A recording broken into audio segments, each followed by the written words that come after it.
Once again, we are talking with Sean. We're so excited to talk to you about this because Comic-Con is back. It's not the way we remember, it's not the way we know, but it's still fun. So, first and foremost, what's it like going to a Comic-Con for you? Oh well, I went to the first time I went to a Comic Con was just last year. So, um, yeah, like that. My first experience was just like it was just a spectacle. Like it's vastly different than it is this year. Just being around that many people and every corner you see a new costume. And for me, I've always been kind of a collection guy. So, like I collect Pez. So seeing that there's like a whole section for Pez, and then I love Batman. So there's a whole Batman section. You can kind of just dive into any pop culture thing ever there. It's really cool. Do you have the like the Funko Pez ones, the special ones too? Do you have some of those? I have a Robin one, and I think I have the only one I think I have one more, but just a Robin one I can remember. I gotcha. Yeah, I do like when they put out all the specific ones too, because the Pez ones get fun when they do that, or they have even oversized ones as well. Like those are always kind of fun. So I wanted the Pez with the toucan, the Comic Con toucan. oh yeah, the Comic Con toucan. That's right.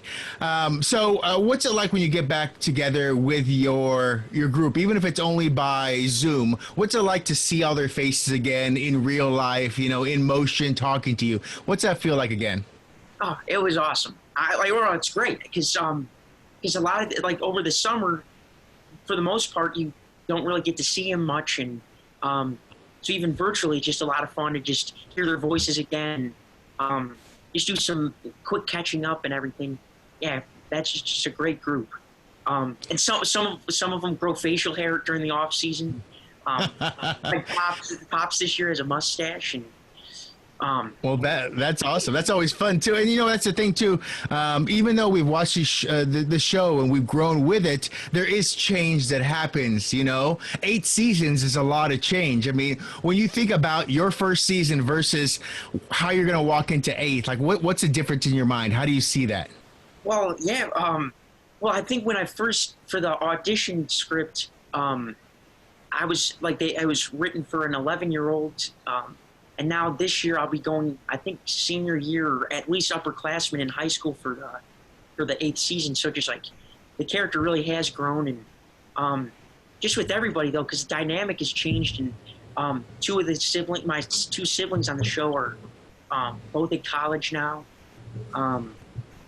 Yeah, just you don't really think about how things can change during just like after 4 years it changed so much, and now 4 years after that, it's a vastly different show. It's really cool. And that's one of the fun things about this, because since it is a time capsule in itself, you get to kind of go along with that decade and that time as well too. So do you kind of find yourself surprised, like oh, this is when this came about? Oh, okay, so this is when this was hot. Like, do you see that, you know, going through all these years from, you know, the beginning through? Do you see that, those additions and those changes? Oh, that well, like you mean with like you were talking about like Teenage Mutant Ninja Turtles and seeing like how those stuff just began. Yeah, it's just this is the year Teenage Mutant Ninja Turtles got hot. Oh, this is the year that movie came out. You know, is it one of those things where you're like oh, this is cool. All right, then let's play with this. Yeah, it's definitely like the '80s is definitely less of a mystery now. But yeah, and then I know you're a fan of video games too. Oh yeah. But, Snake Plissken's coming. But just seeing like that's always fun. Like when they build the arcade set for us, and then during like lunch breaks we get to play some of the games. Did you have a favorite cabinet game? Um, Not a fan. Like, what are you saying? What are you saying? What do you think is Like yours? favorite of like the arcade one. With Oh, the box games? I mean, box games, that's well, it depends how late you go. I mean, are we talking Street Fighter 2 future? oh, Or are we going yeah, like, that's true. yeah. Are we going back and we're talking like Galaga and like I love Dig Dug and stuff like that. Like those were fun, like older games that I love. There's actually a place I went to in Las Vegas called the Pinball Hall of Fame, and they have all the old pinball machines, and they have a ton of old regular games as well. So it was really cool. So I got a chance. I just put quarters in everything and just played it for hours and hours. So that's always a fun to me. that's a place I'd want to go. Jeez. Yeah. It's a lot of fun. I guess what can people look forward to when they go to watch the panel? The Goldbergs Sunday, of course, at 1 p.m. On Pacific time. What can they look forward to when you guys all get together? Well, you're going to see. I think we're going to talk a little bit about the next season, so it gives everyone a heads up on what's going on. Then we're also almost all the cast is there. Yeah, and I guess if you enjoy kind of the dynamics in front of the screen, it's kind of interesting to see what it's like amongst us regularly, and you get to see that too. So, and you guys have some surprises too, right? Some fun things for the crowd as well, for the people who are watching. Yeah, fun reveals, absolutely. Yeah. When you get to 8 seasons now, I mean, this could go on. There's one of those things where you're like, oh, yeah, this show could go on forever in my mind. But do you ever think of the day when you're not going to have the Goldbergs to go back to already yet? Do you have that in your mind? Have you thought about that? Well, actually, yeah, because during this during this time, we've been carving our way through a lot of television series, and so you get to the final episode, and for like sitcoms and stuff like that, it's always kind of like a touching thing. You're seeing hugs and all that. Then Modern Family ended this past year, and so it starts getting in my head like, oh, what's that going to be like? And I have to say I don't like it. I'd love the show to just keep on going forever. So, but yeah, it does feel like you never know when it can happen. So it's but it's seeming like after 8, it's like who knows how long. But Right. No, I understand. Well, luckily the Comic-Con fans are going to be there for you, and they're definitely going to be, on your back and hoping for more and more episodes, which is great, and that's really what you want too. One thing we are talking about the Goldbergs, and this is Sunday. 1 p.m. at Comic-Con, but of course I can't let you go if I don't talk about. Here in a second, let me give you this here. Let me do this right, and let's say. This show. I thought you were gonna do some crap. Yes, we got to talk about this show right here, Solar Opposites. Now, last time we talked, you hadn't actually watched the show yet. Remember, It was before that you hadn't watched it. So, do you like your own show? Are you happy with it? Have you watched it? Yes, I do. I watched it pretty fast, and yeah, I love it. I love what they there was like the Harry Potter whistle thing, and like. I don't know. Like, there's a bunch of stuff that when I read the script, I couldn't quite imagine. Like, you can only imagine so far, I guess. Well, seeing how it actually is, I just loved how it turned out. It was fun. And how they finally cut together. I mean, you did all the voice stuff, but you didn't actually get to see till the end. So how do you like Yum-You-Like now? Yum-You-Like now after everything. Well, how they cut him and how they made him. Well, when it actually, well, because honestly, we started because we got picked up for another 2 seasons or whatever, or so we started recording a season 3, and having watched the show, now it's like I can totally picture who Yum-You-Like is, and there's like a big bonus. Like now it's it gets me excited, and I just love what they crafted with him because. In the booth, they had me do different things, but then to see what they actually pick, they do make them like there still is like that large aspect that I think you were touching on, where it's just kind of like the family sitcom thing where you can right. He's like the kid in the family, or like a kid in the family, but then they really played up the maniacal evil guy too, which was fun. Well, and that's what I was saying too, is really when people were looking and they had of course the whole thing about Rick and Morty and Solar Opposites are kind of the same show and everything. It's really, like I said before, Yum-You-Like and Jesse who separated, I think. They're the ones who separate and make it a new, fun, different kind of show. And then the other characters kind of fall into you and you understand they're different and the world's different because of them, I think, too. Yeah, well, I can see that. And that probably is. Yeah, definitely at the start. That's when it did feel like more of a shift. But I think when you were saying like episode 4 or whatever, it starts to feel like it's its own thing. And I definitely felt that, especially with the Corvo Terry relationship too. Like that's not like that relationship is. They made that really fun and kind of I think there's less pressure on this show. They always just kind of say there's less pressure on, and you can kind of feel that in how they talk and everything. It's just kind of more of a fun, like light banter too. So Yeah, for sure. Well, like I said, I'm a fan of the show. I'm glad I got picked up. And of course, a panel for Solar Opposites is Thursday for Comic-Con, and that is going to be 11 a.m. And so, what was it like to actually see the faces of everyone you work with, right? Because, I mean, you're doing vocal. You don't get a chance to do with everybody. You don't get a chance to see them all. So, like, is that one of the few times when you've all seen each other's faces and talked or maybe even heard them see them do the voices? Did you see them do the voices there? And you're like...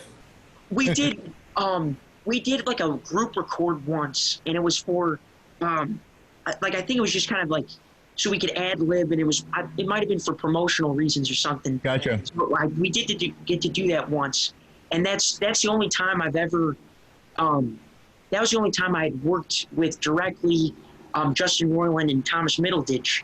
Gotcha. And that was the only time I'd ever actually been in the same like recording studio as Thomas Middleditch. I was directed by Justin before, but yeah, just getting to hear them and just getting to talk with them again during a panel is just really cool. And they're just funny people. And everyone, all the minds behind the show is they're really sweet, funny people, and I think that's how they can pull off these shows. It's just they just I don't know, they're really they really pay attention, and they got big hearts, which is surprising when you see there's like bloody moments and all that, but they're really good people. I really enjoy them. Well, I'm excited for this, and I guess the thing is too, there's going to be some surprises too, right? We got picked up for another season, so do we get some new surprises in this panel too? We get maybe some names and some fun people. We're gonna maybe jump into the show. Are they gonna maybe have some fun stuff like that? Well, I think because of the popularity of the Walls stuff, I think they touch on that a little bit. And then there's going to be talks, some about Terry's shirts, some talk about that, and just goofing around. Their quick wits are definitely shown during the panel. Right. Well, I'm going back to the Goldbergs now because that's what we started with, and that's what we're talking about. So I'm excited for this. I'm really happy that 8 seasons has gone by, and many more is always the theory there. Getting a chance to see your family even through Zoom one way or the other is always fun too. So Sunday at 1 p.m. is when people need to check in at Comic-Con at home to see the Goldbergs, all the fun, the cast, as well as some surprises, and then. As we mentioned with Solar Opposites 2, of course, we're going to have more seasons of Solar Opposites, and that's Thursday at 11. So people need to check into both of these. They'll see your face as well. Hopefully you're not wearing the same shirt throughout the whole thing, I guess. The same clothes through all your Zooms for every day. But yeah, so that should be a lot of fun as well. And then we'll check back with you hopefully after the panels to talk about what was revealed, and maybe you can kind of give your ideas then too. So I think that'd be a lot of fun, and more importantly, hopefully you'll get a chance to buy some stuff online since you can't buy it on the floor this year. Right. You can buy some of your fun stuff online. I mean, have you looked at any of the toys or any things that they're talking about yet to see about something you want to buy? Yes, I have. I was looking at some of the Jurassic Park stuff that was revealed. That was cool. And then I was looking at I always look at the Batman. But I guess that I'm not even sure if that was Comic-Con related. I might have just been looking at random Batman. There's always a Batman during Comic-Con. There's always going to be, if it's Entertainment Earth or it's going to be Funko or it's going to be, someone's going to have it somewhere. Just the same way that Hasbro is going to have a Transformers thing and they're going to have a Star Wars thing. Like, it's just the way that they work, and that's cool. So I always look forward to. I usually buy a couple Funkos just to kind of have, and then I buy weird stuff too. Like I bought here, just to show you my 80s love. I'm excited. I have to put this up still. I have because I want to see if I can find her to sign it, but I have a Golden Girls skateboard. What? It was one of 400 at Comic-Con. Funko made it. Yeah, it's Golden Girls skateboard deck. So are you going to try and get Betty White to sign it? I want to get Betty White to sign. I don't know how to get Betty White. I don't know where she's at, and she's definitely not going to come out with coronavirus. So she's not going to come outdoors now. So I don't know how to do it. So I need her to last to like 100 or something, or 105, so I can find her and be like, please sign my skateboard. I want to put this up on my wall and have it hanging on the wall. She like, wasn't it announced she was doing a movie or something? Maybe like if there's a press something. You'll just Yeah, but until we get whatever, she's not going to go out. At her age, she's not going to go out and touch people or shake hands or be around anybody or anything. So I think that's the main issue right now. Is like I need her to survive till we get the vaccine and everyone's cool and we can shake hands again. And I've interviewed her before, actually, for Golden Girls. Funny enough, for a TV Land thing, her and William Shatner. I interviewed them together for some stuff too. It was kind of a weird interview. He was promoting Star Trek, she was promoting Golden Girls, and it was for TV Land, and it was a lot of fun. It was a really fun interview. They actually they're really funny, actually. They went off like they were having an affair on the side, and they were kind of going weird. It got really weird and funny. I don't know, I remember. But yeah, so I look forward to seeing her. Hopefully she stays healthy and I can see her in person, hopefully in a Comic-Con or a movie soon. So we'll see what happens. But yeah, so for sure. Me too. We'll see what happens. Let me know if she's gonna, like, if you do an episode, if she's gonna come to the set and be on the show or something. Like it's season 8. We'll get it going. Let me know. I'll be out there real quick. I'm like, just sign this. Is all I need, please. Bam, done. So yeah, but outside of that, Comic-Con at home is going to be a lot of fun. I'm excited to see both the panels. They're going to be a lot of fun as well. Both great shows, both continuing. So you got a good record of shows that are keeping moving. So that's a good record, right? As opposed to shows that kept on you. Oh, you got one season of this. Oh, you got one season of this. Oh, you got one season of this. Great shows fall into that trap too. Like it. I know, and some of them I love, but what are you going to do? What are you gonna do? I'm not everyone else, and everyone else with a box that says what we're watching and everything too. So I can only push to the channel once in my well, maybe twice in my house, but that's about it. So, well, maybe, but. Yeah, we got to come up with something, some kind of tech or something like that. If we can hack Twitter, we can hack this. But let's just leave it at Comic-Con at home. Lots of fun. The Goldbergs, Solar Opposites. One more time, Solar Opposites Thursday at 11. Goldbergs Sunday 1 p.m. Sean, thank you as always. We will talk to you again very soon. I look forward to it. Spring.